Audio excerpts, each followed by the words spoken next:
পঞ্চম শ্রেণী প্রিয় শিক্ষার্থী এসএলদার স্যার ইউটিউব চ্যানেল থেকে তোমাদের সবাইকে স্বাগতম। আজকে তোমাদের জন্য একটি নতুন ভিডিও নিয়ে এসেছি। বাংলা মডেল প্রশ্ন 4 নম্বর সেট। ইতিপূর্বে আমি আরও 3টি সেট আমার ইউটিউব চ্যানেলে দিয়ে দিয়েছি।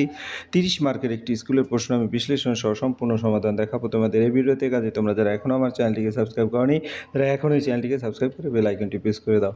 কৃষ্ণনগর কলেজের স্কুলের এই প্রশ্নটি 30 মার্কের প্রশ্ন, সময় থাকবে 60 মিনিট।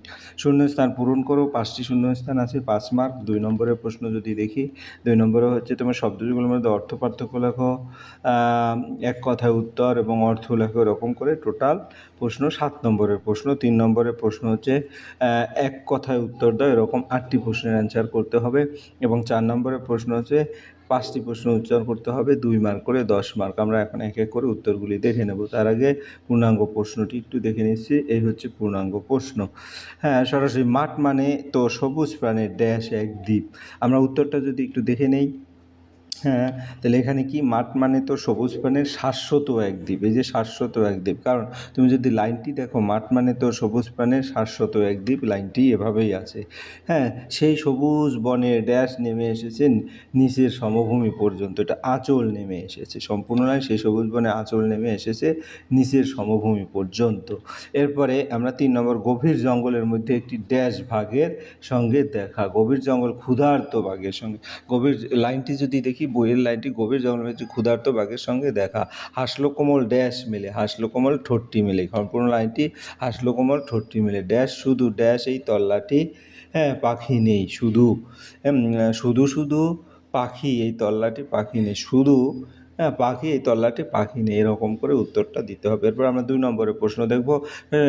নিচের শব্দযুগলের মধ্যে অর্থপার্থক্য লেখো। দিন, দিন দুটো, একটা হচ্ছে দয় দীর্ঘি ন আর একটা হচ্ছে দয় রস্যি ন। আমরা যদি দেখি, এই প্রথম দিনটা হচ্ছে গরিব অসহায়, পরের দিন দিবস বা দিনের সময়, এবং পরের দ্বীপটা হচ্ছে এই দ্বীপ হচ্ছে প্রদীপ বাতি, যেটা আর কি। আর পরের দ্বীপটা চারিদিকে জলবেষ্টিত স্থলভাগ। এরপরে 2-এর 2, এক কথা উত্তরে যেন তল নেই এমন গভীর অগাধ। অর্থ লেখো। ভূত, ভূতের অর্থ হচ্ছে প্রেতাত্মা। তল্লাট, তল্লাটের অর্থ হচ্ছে এলাকা বা অঞ্চল। তারপর আফসোস, আফসোসের অর্থ হচ্ছে আফসোস বা দুঃখ। পাখি, ডানাযুক্ত উড়ন্ত প্রাণী। হ্যাঁ, এরপর আমরা চলে যাব 3 নম্বরের প্রশ্ন। 3 নম্বরের প্রশ্ন হচ্ছে 8টি প্রশ্ন। ঝড় কবিতাটি কার লেখা? আমরা যদি দেখি, ঝড় কবিতাটি হচ্ছে তোমার মৈত্রেয় দেবী রচনা করেছেন। ঝড় কবিতার কবির প্রথম কবিতার, হ্যাঁ, বইয়ের নাম কি? কবির প্রথম কবিতা বইয়ের নাম হচ্ছে উদিতা, প্রথম কাব্যগ্রন্থের নাম। এরপরের প্রশ্ন, ঝড় কবিতায় কোন বনের কথা লেখা আছে এবং মাঝি কাদের বলে? আমরা যদি দেখি, ঝড় কবিতায় চাপার বনের কথা বলা হয়েছে এবং মাঝি কাদের বলে? যিনি নৌকা চালিয়ে মানুষ বা মালপত্র নদী পারাপার করেন তাকে মাঝি বলে। এরপরে বনের গা দিয়ে বয়ে চলছে এমন 3টি নদীর নাম লেখো। বয়ে চলছে তিস্তা, তোরসা এবং রঙ্গিত। বৃষ্টি নিয়ে কোন আদিবাসী গোষ্ঠীর প্রচলিত গল্প আছে?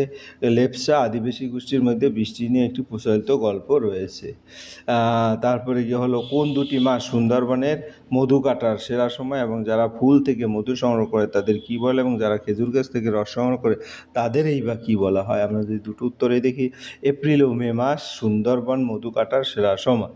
যারা ফুল থেকে মধু সংগ্রহ করে তাদের বলা হয়, হ্যাঁ, মধু সংগ্রহ মৌয়াল বলা হয়, এবং খেজুর গাছ থেকে রস সংগ্রহকারীদের, হ্যাঁ, গাছই বলা হয়। এরপর আমরা চলে যাব 4 নম্বরের প্রশ্ন। 4 নম্বরের প্রশ্ন কি বলেছে? নদী আর জঙ্গলের আঁকে বাঁকে কোন কোন আদিবাসী মানুষ বাস করে? নদী আর জঙ্গলের আঁকে বাঁকে মেচ, রাভা, গারো, লেপচা ও টোটো জনগোষ্ঠীর মানুষ বাস করেন। প্রত্যেকের নিজস্ব ভাষা ও সংস্কৃতি রয়েছে। সুন্দরবনে কোন কোন গাছে মৌচাক দেখা যায়? সুন্দরবনে দেখি উত্তর যদি, খুলশি, গরান, গেওয়া, কেওড়া, সুন্দরী গাছে বেশি মৌচাক দেখা যায়। এরপরের প্রশ্ন, ধনাই কিভাবে বাঘের হাত থেকে বেঁচে গেল? ধনাই বাঘের মুখোমুখি সাহস ও বুদ্ধির পরিচয় দেয়। তার উপস্থিত বুদ্ধি এবং সঙ্গীদের সাহায্যে সে বাঘের আক্রমণ থেকে প্রাণে বেঁচে যায়। নিকেল করা বিকেল বলতে কবি কি বুঝিয়েছেন? নিকেল করা বিকাল বলতে রোদে ঝকঝকে উজ্জ্বল, নির্মল ও সুন্দর বিকেলবেলা বোঝানো হয়েছে। কবি বিকেলের উজ্জ্বল সৌন্দর্য বোঝাতে এই উপমা ব্যবহার করেছেন। এরপরের প্রশ্ন, কি কি কারণে সুন্দরবনের জীববৈচিত্র্য বিকল্প হয়ে বিপন্ন হয়ে পড়েছে। সুন্দরবন জীববৈচিত্র্য বিপন্ন হওয়ার প্রধান কারণগুলো বন উজাড়, জলবায়ু পরিবর্তন, সমুদ্রপৃষ্ঠের উচ্চতা বৃদ্ধি, ঘূর্ণিঝড় ও প্রাকৃতিক দুর্যোগ, নদীতে লবণাক্ত বৃদ্ধি, দূষণ, অবৈধ শিকার, মানুষের অতিরিক্ত বনসম্পদ আহরণ, এসব কারণে সুন্দরবন বহু উদ্ভিদ প্রাণী আজ বিলুপ্তির মুখে। তো এই ছিল তোমার এই ভিডিওর আদ্যপন্ত। আশা করি ভিডিওটি মনোযোগ সহকারে দেখলে ফুল প্রশ্নে কিন্তু ক্লিয়ার বুঝতে পারবে। পরিশেষে বলবো ভিডিওটি দেখার জন্য অসংখ্য ধন্যবাদ। ভিডিওটি ভালো লাগলে লাইক, কমেন্ট, শেয়ার করতে ভুলবে না। আজ এই পর্যন্ত। वीडियोस बनाने हैं, সবাই फिल्मोरा है ना।